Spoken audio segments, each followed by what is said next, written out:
All right, let's hear it. All right. Yep. Now I have students, not only 7th and 8th graders, but also 6th graders, who are making an iPad stand that looks something quite like this. This one is far more accessible for all middle school students because it uses tools and machines that they've all used in the past to manufacture something with me in design and technology education. The one that I made for the Phoenix team, which is this one, uses a couple of tools and techniques that are appropriate for middle schoolers, including the table saw to make this dado using a stacked dado cutter, and the router with a large rounding over bit to ease over these corners and make it look more rounded and smooth and nice looking.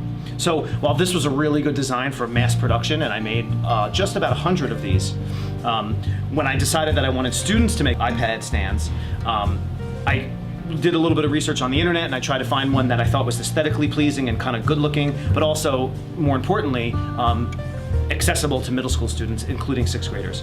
So this is the design that we've come up with.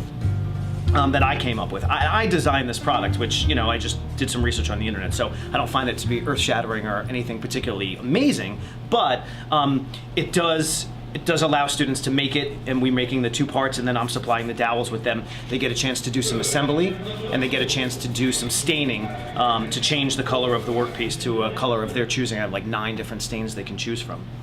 The novelty of making something is still really a powerful experience, especially for middle schoolers who I think make less and less with their hands, whether, you know, it's tinkering in the garage or going out in the woods and making a lean-to or, you know, a fort. And I'm sure there are lots of students that do that, but in my 15 years of teaching experience, I feel like kids make things less and less. So it's still a really fun and novel opportunity to be able to make something.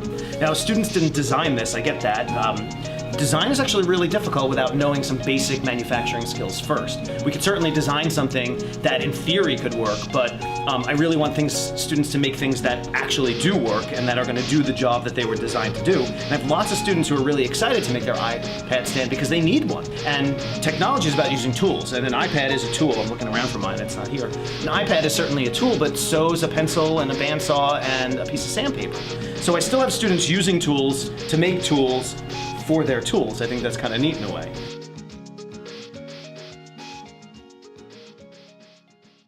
Vermont has a really long history and culture of woodworking and of manufacturing wood products and supplying timber and wood to the cities. And so there was a time when Vermont was only 30% or less forested 100 years ago. Now it's 80% forested. So our forest has come back a lot, but we still provide lots of nice hardwoods for products. Now this is actually white pine, which is a little bit easier for students to work.